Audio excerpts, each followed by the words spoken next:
Definitivamente tiene solución. Muchos lo que señalan es que hay muchos carros en Lima, muchos vehículos. Bueno, no es así, es cierto. Si nosotros comparamos con, por ejemplo, España o Chile, la ciudad de Santiago de Chile tiene más vehículos que la ciudad de Lima. Madrid tiene 4.900.000 vehículos. Lima tiene 2 millones de vehículos, o sea, incluso menos que Santiago, menos que Madrid, y aquí es un desastre, o sea, no funciona. Cuando tenemos que hablar de temas de solución del tráfico, tenemos que ver qué cosa está pasando en la realidad, qué es lo que está ocurriendo. Y uno de los temas que se han detectado ya por los ingenieros de tránsito es que las intersecciones y las vías que tenemos en las ciudades, no solamente en Lima, a donde vayamos en el país, porque yo he recorrido muchísimas ciudades en nuestro Perú, y entre ellas Cajamarca, donde viví 2 años, y los problemas son exactamente los mismos. Tenemos diseños bastante antiguos y lo que hacen es que solamente en lugar de pasar mínimo 800 vehículos por carril por hora, pasan entre 400 a 600. Eso ya genera un tráfico. Entonces, la primera tarea que tiene que acometerse es que se solucionen estos diseños viales, se ponga un buen sistema semafórico, se exija una buena capacitación y educación vial a los conductores y a los peatones y luego una fiscalización. Es un proceso que han seguido muchos países que han encontrado la solución al tema del tránsito en las ciudades. Entonces, no necesariamente es que los conductores se portan mal, incumplen las normas viales, el principal problema, la congestión. El problema está en que el diseño está tan malo que uno se desespera y se porta mal. Es al revés, realmente es al revés.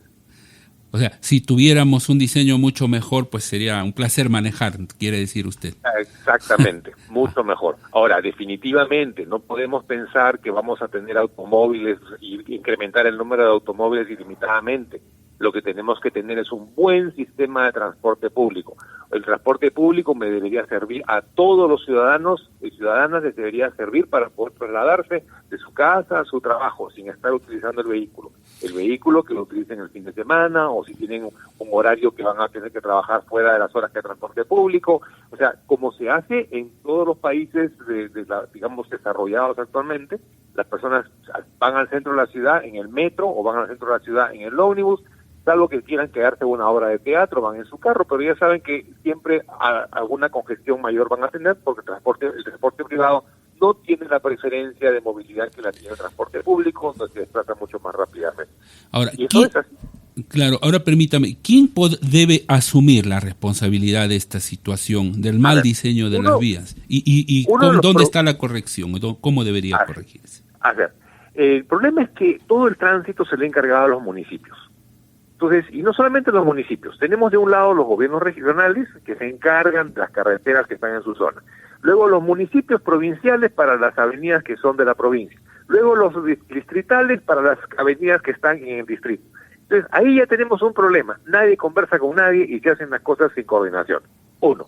2. No son diseñados por ingenieros expertos en tránsito y diseño vial urbano, son diseñados muchas veces por ingenieros que han estudiado algo de transporte, algunos ni siquiera eso, y hacen diseños que no cumplen con los requisitos. Es más, las vías, las carreteras, por ejemplo, las cunetas, se ponen al lado de, cuando termina el asfalto, aparece la cuneta, y eso está prohibido, las normas del MTC lo prohíben. ¿Qué cosa está pasando? El Ministerio de Transporte y Comunicaciones nunca ha fiscalizado finalmente cómo se han terminado las obras, no fiscaliza cómo se hacen las intersecciones, no fiscaliza el número de semáforos que tiene que haber en una intersección, y eso es parte grande del problema.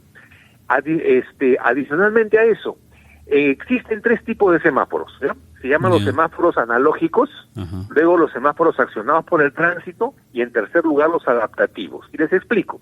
Los analógicos son los que tenemos en todo el Perú, incluso los que tienen numeritos, no son semáforos inteligentes, no pueden contar y sumar. Esos, ¿qué se hace? Uno lo programa, entonces lo programa que de tal hora, tanto tiempo para acá, tanto tiempo para esta vía, tanto tiempo, y se repite constantemente las 24 horas del día. Esos ya no existen, son diseños hace más de 60 o 70 años. Lo que existen no son los adaptativos. Los adaptativos son que cuando, los regulados los accionados por el tránsito, son los que cuando llega un carro, detecta que hay un carro y le da pase. Y si no hay carro, no hay pase, si llega la luz roja. Si ve que hay peatones, le da pase al peatón. O sea, tienen un nivel de advertencia que cuando el tráfico los ayuda a ellos a actuar. Y los terceros, los adaptativos, que podrían ser los inteligentes, que sí realmente solucionan cosas complejas, ¿no? Por ejemplo, tenemos un estadio que solamente los fines de semana funciona y se llena de automóviles, transporte público y todo. Él sabría cómo solucionar el tráfico, porque son semáforos muy caros que en Estados Unidos existen en menos del 1% de las intersecciones americanas. Entonces, lo que tenemos que mejorar en nuestro sistema también de semáforos. No podemos tener semáforos que cuando hay carros y sigue la luz verde y los otros están esperando la luz roja. Esos son, entre otros tipos de problemas. Se pierde mucho. El transporte público, en lugar de detenerse, por ejemplo, en esquina, que se detenga a mitad de cuadra para que permita que los vehículos que están adelante puedan avanzar a la luz verde, y no que se pare el transporte público justo cuando el semáforo en verde, no avanza nadie. Otro, como se hacen en muchas ciudades, se permite que el transporte, donde va a parar el transporte público, se cierra un poquito la vereda para que él pueda estacionarse ahí y los vehículos puedan, los vehículos u otro de transporte público que no tienen que parar ahí puedan seguir avanzando. Y esto se hace, es la mínima lógica. Pero ¿cuál es el problema? Que no hay quien fiscalice, diseñe y lidere esto. No lo hace el Ministerio de Transportes y Comunicaciones. Por eso es que venimos proponiendo, apoyando a la Asociación Cruzada Vial, que fue la que inició y desarrolló el primer proyecto de ley de la generación de la Agencia Nacional de Tránsito y Seguridad Vial. A eso nos hemos sumado la Asociación Automotriz de Perú, así como la Fundación Transitemos, para promover que este proyecto se haga realidad. Este proyecto ya fue presentado al Ministerio de Transportes y Comunicaciones. Así es, exactamente.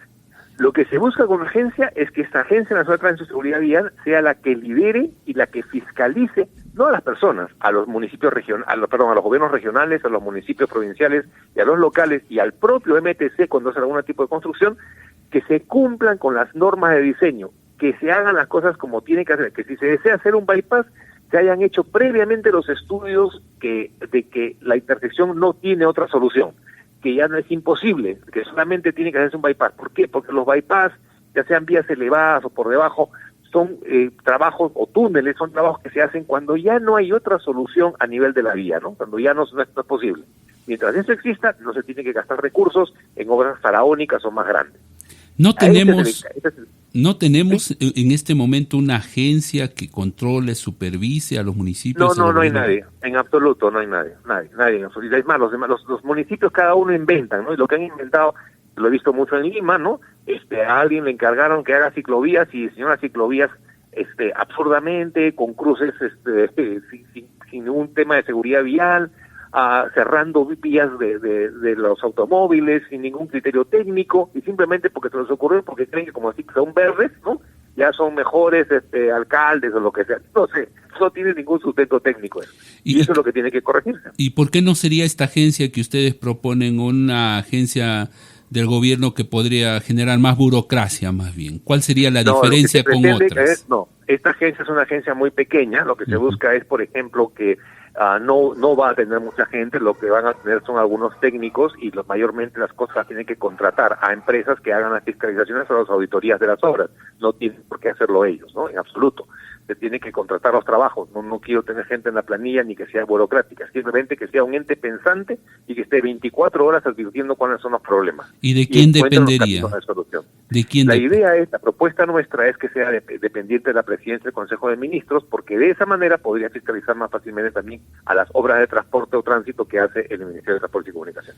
Muy bien, pero las carreteras y el tránsito seguiría dependiendo de la municipalidad, del gobierno regional y del Ministerio de Transporte según su categoría. Lo que es la construcción.